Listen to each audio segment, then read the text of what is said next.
Today, we will meet someone whose retirement plans transformed from a typical travel and playing golf agenda to empowering the less fortunate in his home country of India. It will be an interesting watch. Stay tuned.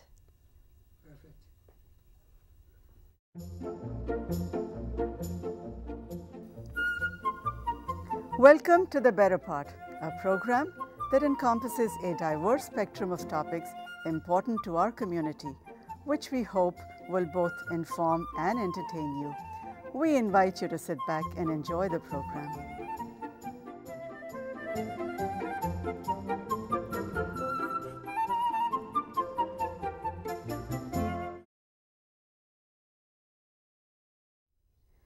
I am Monica Khosla, host for this edition of The Better Part.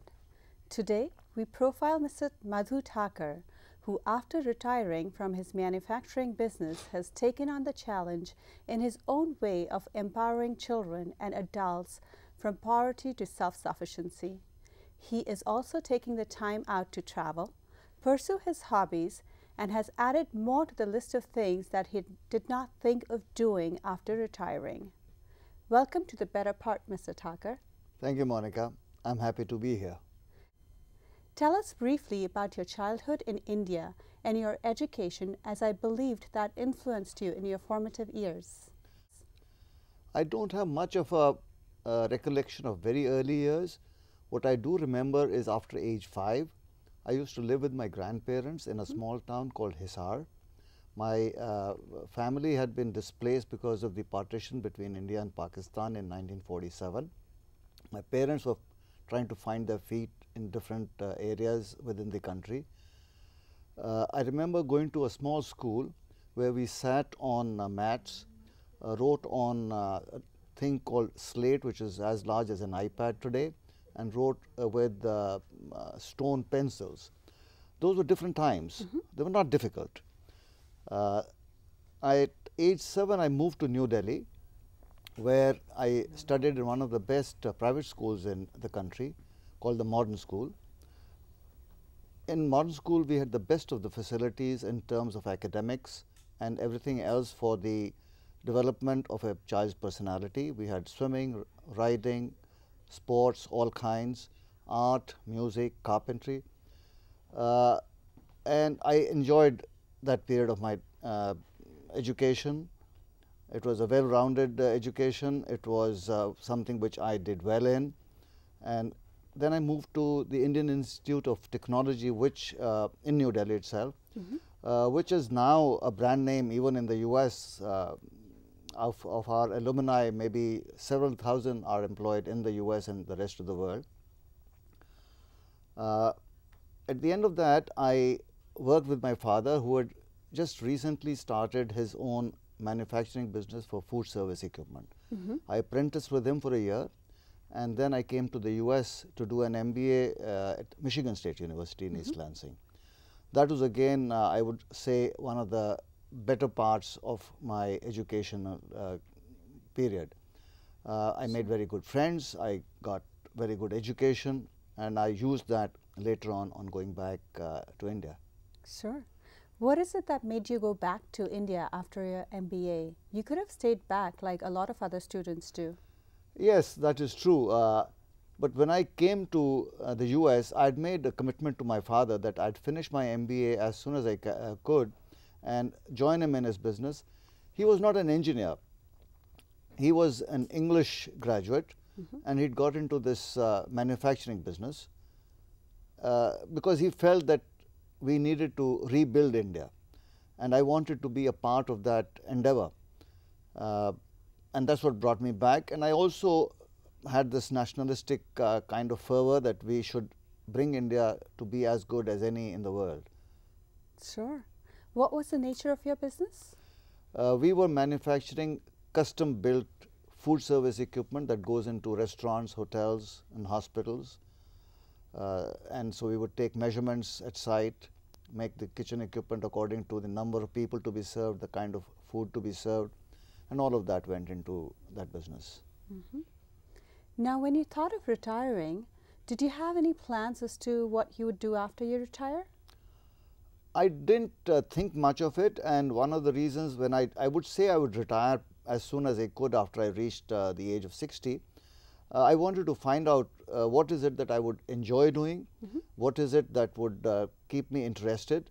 So I did not have any plans as such, but I did know that I wanted to give back to society something which I was capable of, and because it was important to me that in spite of all these 60 years of independence, a lot more needed to be done to bring the country, or at least the poorer sections of our society, up to a certain level which would make us feel happy that we were now an independent country. Sure, sure. Apparently, things changed after a bit. You had not retired yet, but there was an incident that touched you very much and prompted you to adopt a village. Tell us about that. Absolutely. I was in the US 3 or 4 days before 9/11 happened, and I walked the streets. We almost went up the Twin Towers with my wife, and when I got back, I saw the second tower being hit on television live, and that kind of upset me. It touched me emotionally, and I was wondering why things like this happen. Yeah. My reaction was of great sorrow, and what is it that the world can do to prevent such things from happening again? And my assessment is that people who become terrorists like that, somehow or the other, do not have opportunities of growth within their communities, and they are easy targets to be led away into terrorist activities for a world which is far superior to what they have experienced or will ever experience in this birth, which is a very flawed argument. But then, since they don't know any better, they fall into that trap. So I wanted to get into a village area where most of these such people can be recruited easily, where they don't see a future for themselves. And that's how I reached this village, and I decided, let's try to do something whereby we can make a difference. We can give hope to those young people. We can give them some ideas of what can be achieved, and that they are fully capable of it if we provide the right kind of infrastructure, if we provide the right opportunities. Why this particular village? One of the things that I had learned earlier on in some other experiences was that whenever you try to do good, it must be absolutely clear to those people that you are not there for any ulterior motive. You are not out there to grab their land or their wealth. And in this particular village, I had access to the people through one of our employees who has worked with our company for about 25 years. He had done well for the company, and I kind of felt that here is a good man who knew me well and would provide me a good introduction to the people in the village. Sure. After you retired, or say semi-retired, what did you do? You kind of changed gears. First of all, I went back to the village and we talked to them, and we asked as to what is it that we could do for them, rather than saying, look, we will do the following, we will bring in cars or we will bring in buses or anything that we fancied should be in a village.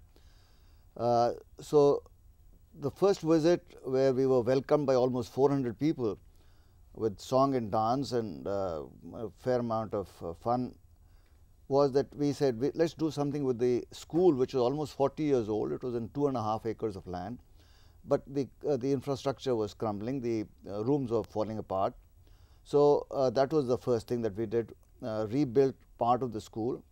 Then we brought in some playground equipment, and for the ladies who were interested, we got hold of sewing machines and knitting machines. And we hired a person who would come in a bus 15 miles away. It took her almost an hour to come and teach them knitting and sewing. For the men folk, we asked them to prepare some kind of a business plan where we could bring in some funds and provide them technical knowledge, if that was something that they would be interested in, which was going to take time, of course. What is it like going back to school after 38 years? Any challenges you faced?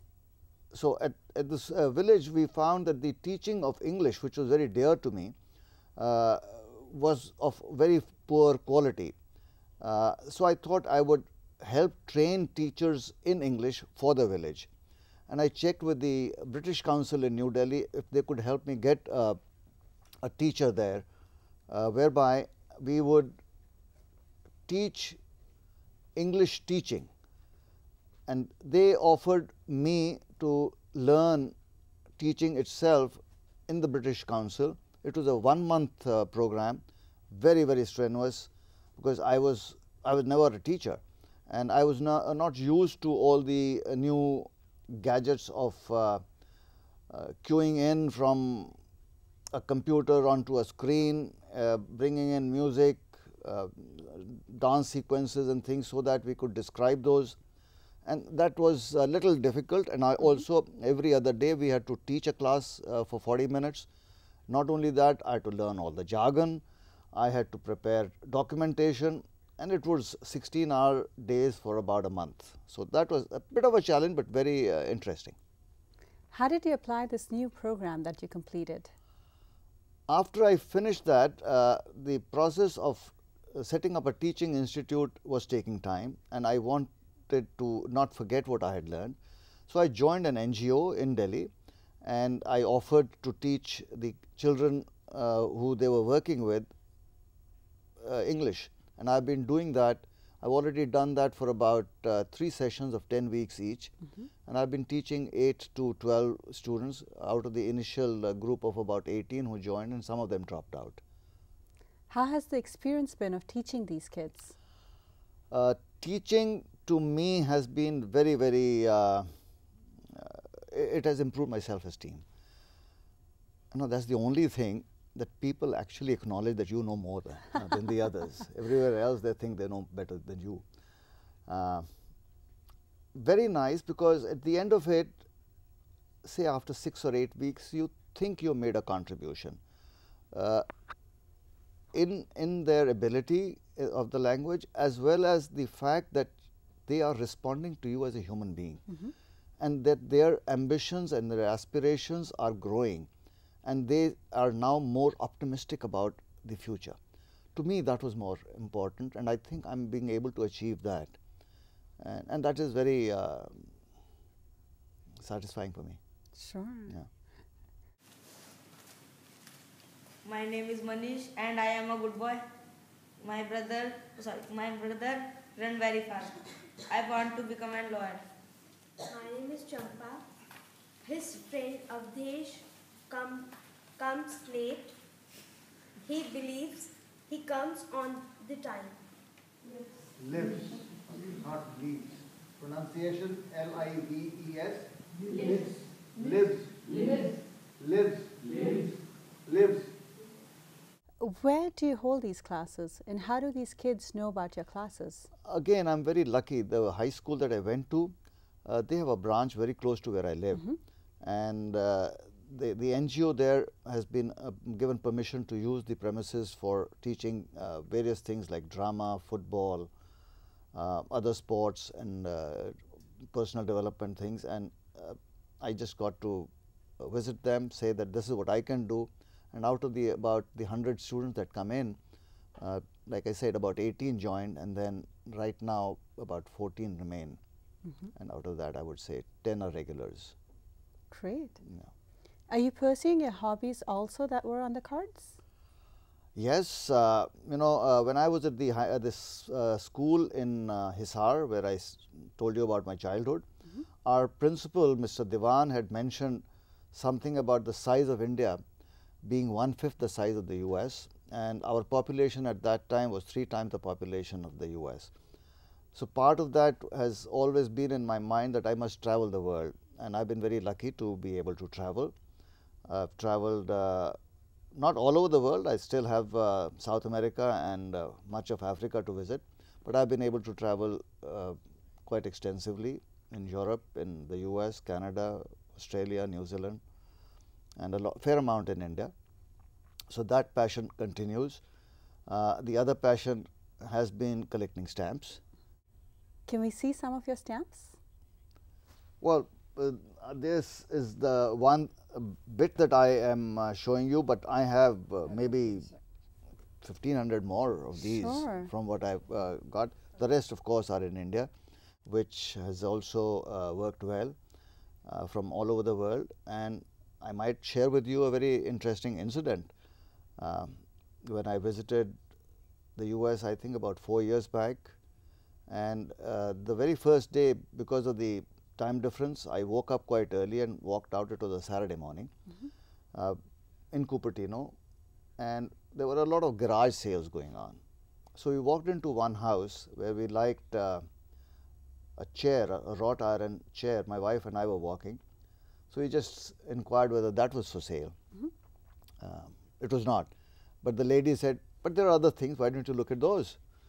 And her eye caught some stamps, and she inquired as to what the price of that little box was.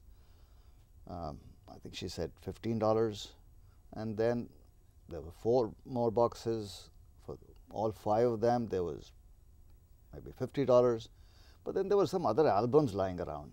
And she said, what about if we buy all of them? And the lady said $400.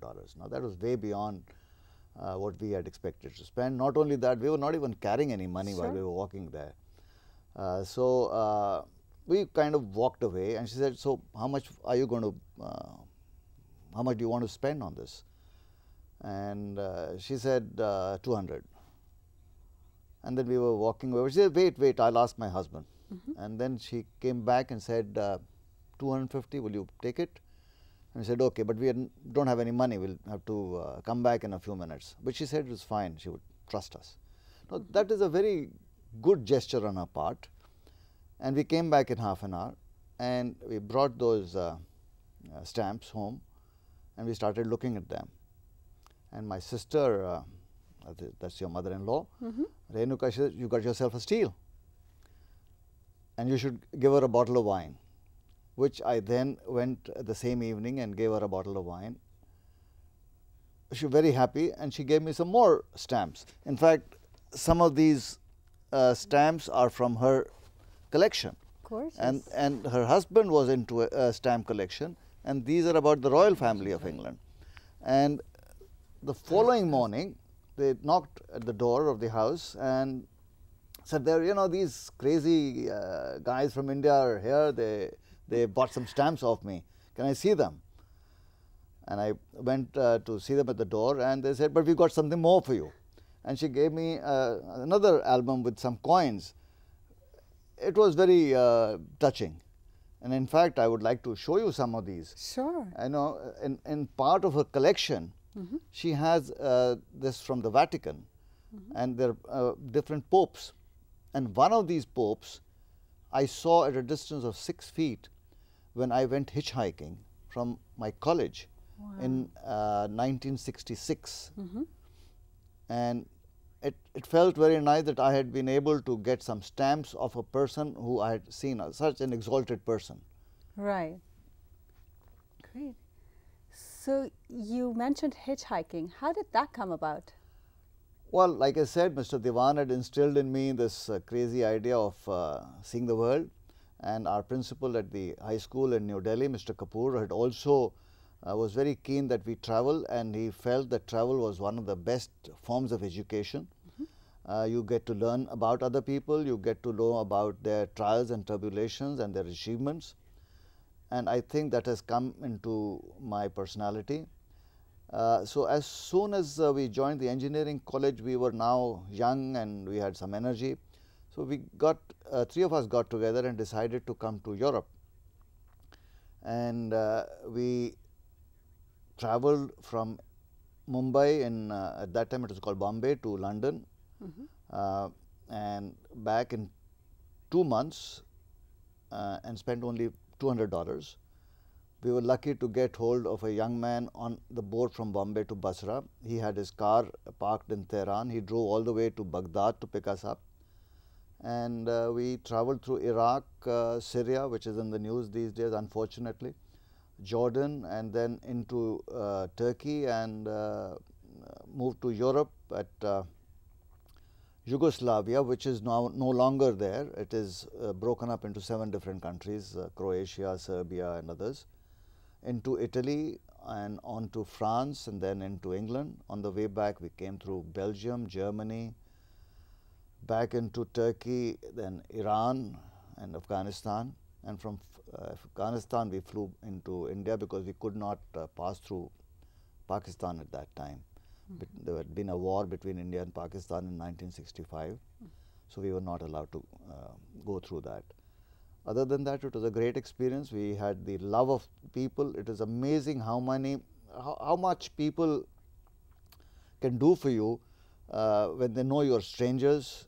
They give you unstinted love. I remember somebody giving me some fruit because he felt I could not afford it. And then they allowed us, they invited us and lived in their house for a night.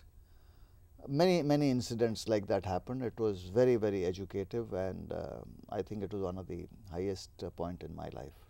How interesting. Yeah. Any other interesting travel stories to tell? Recently, after retirement, we have traveled to Norway, to New Zealand and Australia.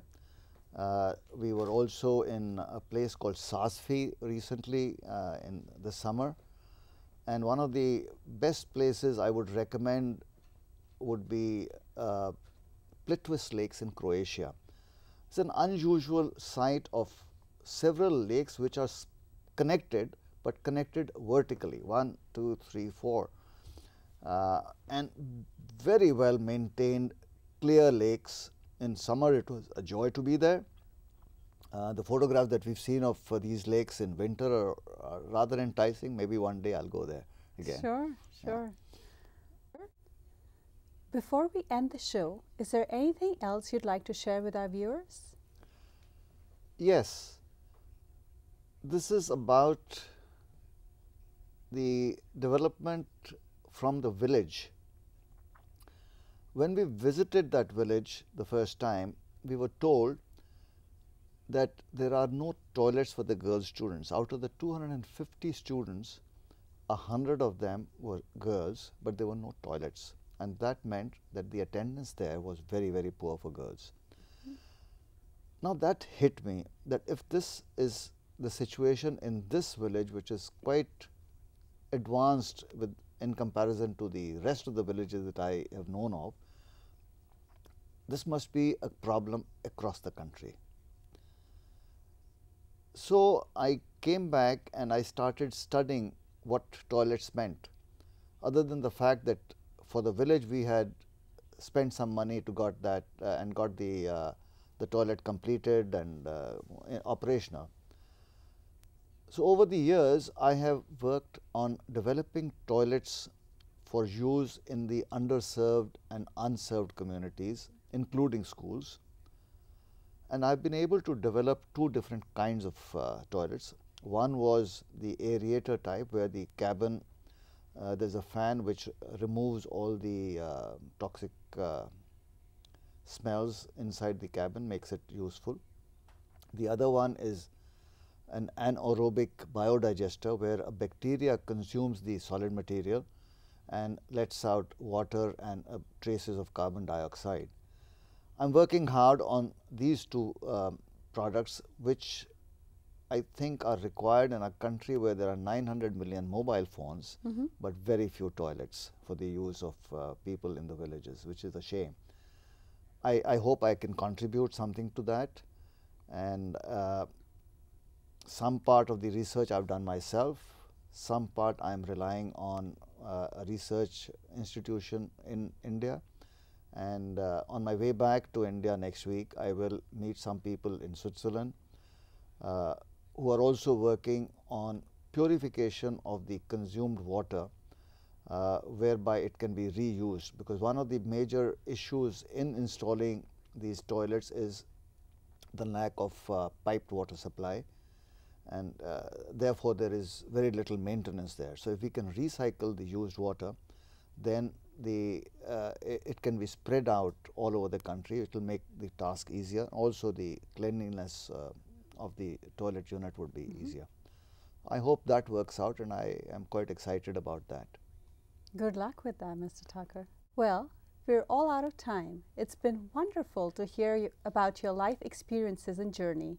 We hope you enjoy the rest of your stay in the U.S. and good luck with your work in India. Thank you, Monica. Thank you for being here. We hope you enjoyed today's program.